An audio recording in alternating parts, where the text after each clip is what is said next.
Hola, ¿qué tal amigos de Cerros en la Web? Bienvenidos a El Desprograme. Augusto, ¿cómo estás? Bien, Natalie, ¿y tú cómo vas? Bien, tenemos muchas cosas que contarles hoy, entre esas que ya tenemos nombre, Sí. ya el programa tiene nombre, Sí, se llama El evolucionamos un Desprograme. poquito, pasamos ya de ser piloto a hacer ya una sección, ya hacer un programa y se llama El Desprograme, para que ustedes también se desprogramen con nosotros.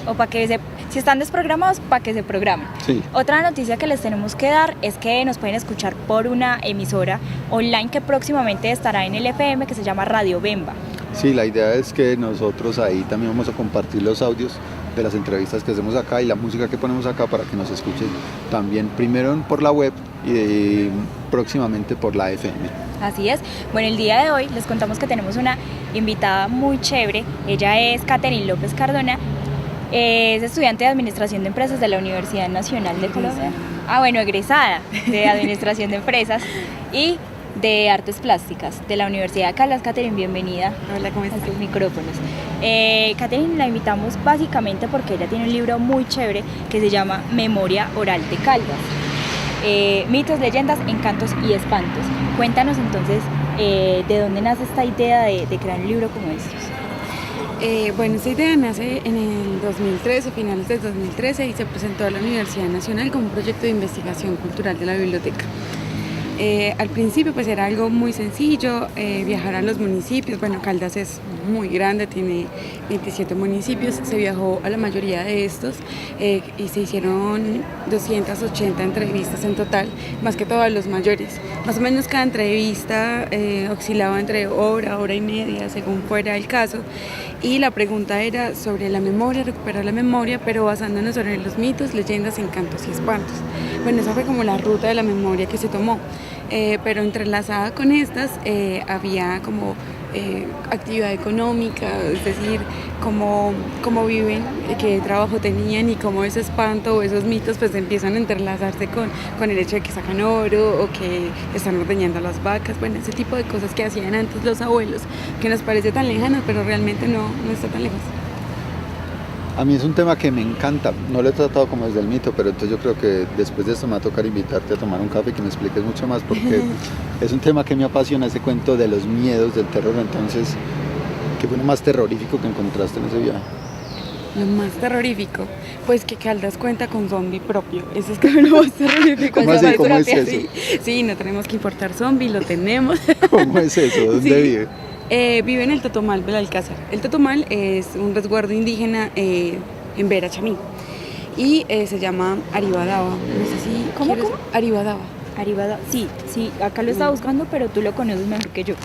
Sí, esto tiene índice de imágenes porque es muy grande. Bueno, ¿y el zombie entonces dónde nace? ¿Dónde salió? Bueno, los indígenas tienen como unos líderes de poder, a los que los llaman los jaibaná. El jaibaná lo que hace es que corpora a la persona que murió hace poco y la persona pues vuelve a la vida, pero como una aribadaba o como un zombie, por así decirlo, y él lo utiliza para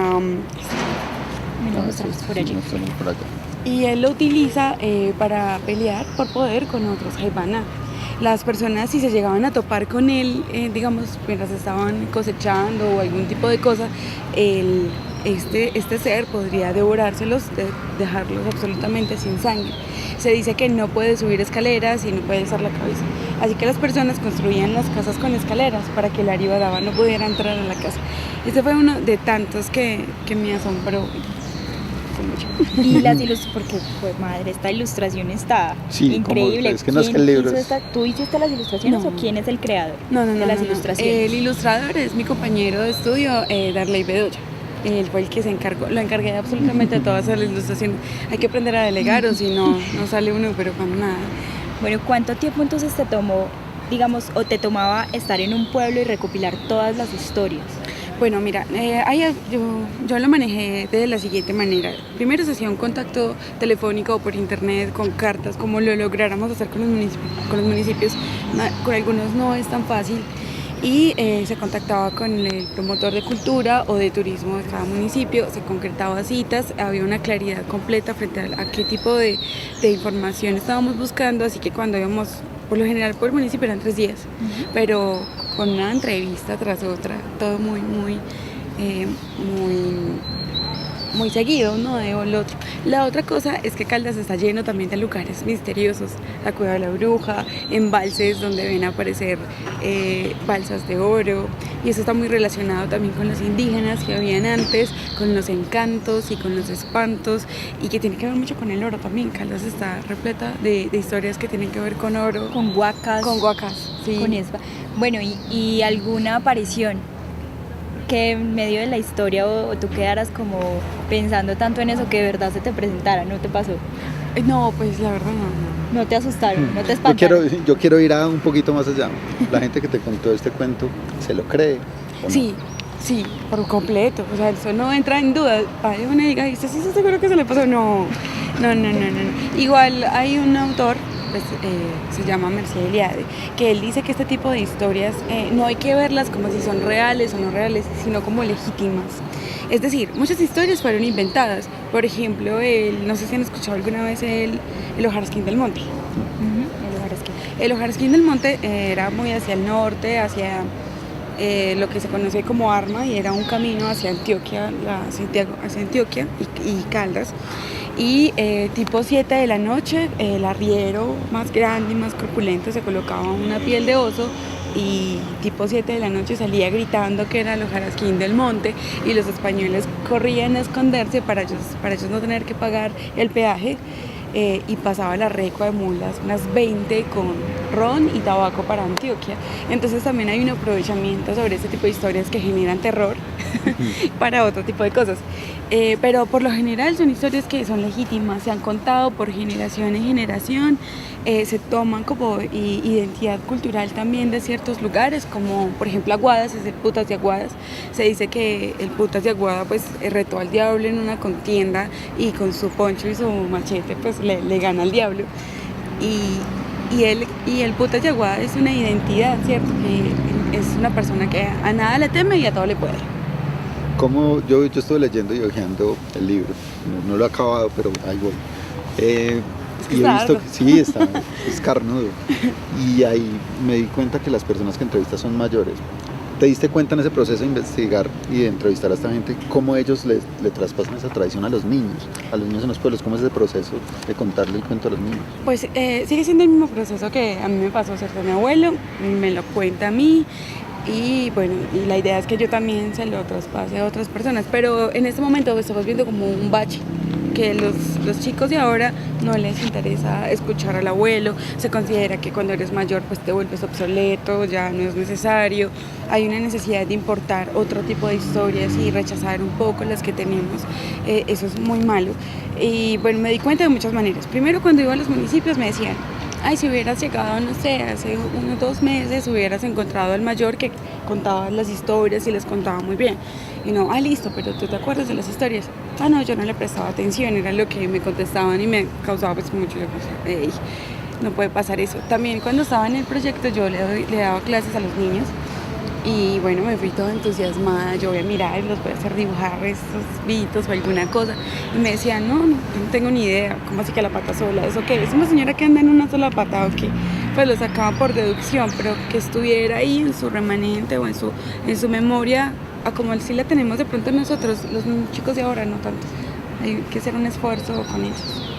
Es triste, pero bueno, hay que hacer el esfuerzo. Hay que hacerlo. Sí, yo creo que también es que necesitamos mostrarnos también de otra manera, un poco más atractivo, más dinámico, Que los atraiga más. que los atraiga más. Seguimos Bueno. aquí hablando de mitos, espantos, leyendas y asustos. Sí. Cuéntanos, ¿qué llegaste a encontrar como el origen? ¿Hasta dónde profundizaste en la búsqueda de alguno de estos mitos o de estos cuentos? Bueno, por lo general esta tradición oral no le pertenece pues a nadie en particular. ¿No tiene un autor? No tiene un autor, porque no se puede llegar a esos orígenes de hasta dónde puede llegar esas historias. Pero en particular me encontré una en Loma Prieta, que es un resguardo indígena. Él me decía que tenía un amigo arriero que iba por el camino abierto con su caballo y a tanta ramita él veía en el camino, pues la tomaba y jugaba con ella. Cuando sintió que el oro, el anillo de oro que tenía, se le calentó y se le derritió la mitad del oro. El hombre se devuelve buscando específicamente la planta y pues no la encontró. Pues el mayor de Loma Prieta me dice que los indígenas tenían poder sobre el oro y eran plantas específicas, pero que la naturaleza ya no le quiere decir qué planta es. Y lo curioso es que en un texto de Tolmatov encontré un testimonio escrito, unas crónicas de 1519, permítanme se lo leo, de Fernández de Sino, y dice: hállase en poder de los indios mucho oro y cobre, hállase mucho cobre dorado. Dicen los indios que doran el cobre con una hierba que hay en aquellas tierras, la cual mojan y sacan el zumo, y lavando el cobre con ella, puesto al fuego, se vuelve de color oro, y sube más o menos de color según ellos le dan más o menos hierba. Entonces, eso estamos hablando de que es una historia 2015 que me la cuentan en Loma Prieta y encuentro una relación con el texto de Tolmatov de una historia de 1519. Entonces ahí encontramos unas similitudes muy muy interesantes. Pero digamos que del origen, o sea, cuando empezaron a contar la historia a lo que es hoy, digamos que tiene muchos cambios. La gente le agrega cositas o le quita o cree más o cree menos. Sí, a eso se le puede denominar plasticidad narrativa. Ya. Palabras técnicas. Sí, se moldea, ¿sí? Entonces nos moldeamos nuestra historia y nuestra identidad a través de la tradición oral y se va moldeando. Y también los personajes, como por ejemplo los personajes más típicos de nosotros, la Pata Sola, la Llorona, el Moán, el Duende, ese tipo de historias. ¡Ay! Hablando del duende. El duende es un personaje, pues ustedes saben, ¿cierto? Que todo lo esconde, que persigue a las chicas, bueno. Es como juguetón. Es juguetón y bueno, y que no sé qué, y que es muy canzoncito. Pero en Loma Prieta, pues, justamente me contaron que era que en los primeros pobladores indígenas había un niño en particular que era muy travieso y no le hacía caso a nadie. Y entonces lo castigan y su castigo es cuidar el oro, o sea, indígena, pues siempre, ese es su castigo. Entonces, claro, los mineros dicen que las minas están envendadas, dicen que se le esconden las herramientas, inundan los socavones. Entonces uno se pregunta, ¿será que es el duende? Ese duende travieso, como que ese duende travieso que nos habían contado que solo perseguía chicas, pues ahora se vuelve también como... Le subió la responsabilidad. Sí. Cotidiano, real, Sí. cercano. Sí, el duende es una cosa maravillosa. Mientras buscas el duende, ¿cuál es la diferencia entre un espanto, por ejemplo, un encanto, un mito y una leyenda? Bueno, el mito... el ser humano ha necesitado desde sus inicios responderse el hecho de que esté sobre la tierra, ¿sí? De dónde viene el sol, de dónde viene la luna.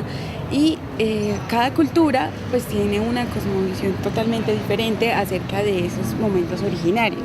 Así que el mito responde a eso, al momento originario de la creación, de cualquier tipo de creación. Las leyendas, en cambio, la leyenda y el relato son personajes que sí existieron. Por ejemplo, como les contaba ahora del Putas de Aguada. El Putas de Aguada sí existió. Solamente que para las personas es un personaje tan importante, tan icónico para su cultura, para su región, que los identifica, que ellos le aumentan. Sí, entonces, y trasciende y ellos se representan. Es que yo vengo de la tierra del Putas de Aguadas, por ejemplo. Entonces ahí empieza como ya la leyenda a hacer eso. Por ejemplo, bueno, listo. Y los espantos, por lo general, pues para nuestra cultura, que es muy católica, serían los almas en pena, que se manifiestan de alguna u otra manera, pero que muchas personas lo ven, así que pues se hace muy común y muy cotidiano que se hable. Por ejemplo, la Llorona es un espanto, que se cuenta que ella perdió a su hijo en el río, entonces quedó como alma en pena buscándolo a lo largo y ancho de los ríos. Y el encanto es las manifestaciones que tienen los indígenas en cuanto a las huacas, y todo, que tiene que ver mucho con el oro, que tiene que ver mucho con lo indígena y con sus entierros sagrados. Y ahí viene un personaje también muy interesante que es el huaquero. El huaquero pues que está en búsqueda de estos oros. Yo alcancé a hacer una entrevista completa a un huaquero y él nos contó cómo lo hacía. Por ejemplo, nos decía que la llamita, cuando hay una huaca se ve una llamita bien redondita, y él decía que según lo que suba es lo que está enterrado. Así califican el tamaño del tesoro. Sí, también. Entonces, como los indígenas en sus ceremonias anterior a la conquista española, pues se enterraban con sus tesoros y eran unas urnas funerarias espectaculares, eso a lo largo y ancho de Latinoamérica. Entonces, los huaqueros pues tuvieron una, ¿cómo decirlo?, participación muy importante en el hallazgo de estos tesoros indígenas totalmente trabajados. Bueno, Katherine, nosotros sabemos que tú lanzaste el libro en el marco de la feria, ¿sí? Del libro de Manizales. ¿Cómo te fue? ¿Dónde podemos encontrar? ¿Cómo te fue primero? Ayer. Segundo, ¿dónde podemos encontrar el libro? Y ¿cómo fue la elaboración o la impresión, digamos, de este libro, que vemos que te colaboró también la Universidad Nacional de Colombia? Sí. Ayer, el miércoles me fue supremamente bien. Estaba lo más arregladita, lo más bonita, pero como hoy. Y no, fue increíble. De verdad que uno piensa que, bueno, es que de verdad ir a una presentación de un libro, si estaban aburridos, uno hay que escuchar a alguien cómo fue que escribió, eso es muy maluco. Pero al contrario, fue muchas personas, conté hartísimas historias, se fueron muy contentos. Se les notaba que el tema les llegaba, pues que toca la fibra, nos toca la fibra, y también y también la nostalgia de que se está perdiendo. Por ese lado me fue muy bien en la feria, y me fue muy bien, realmente, creo que sí.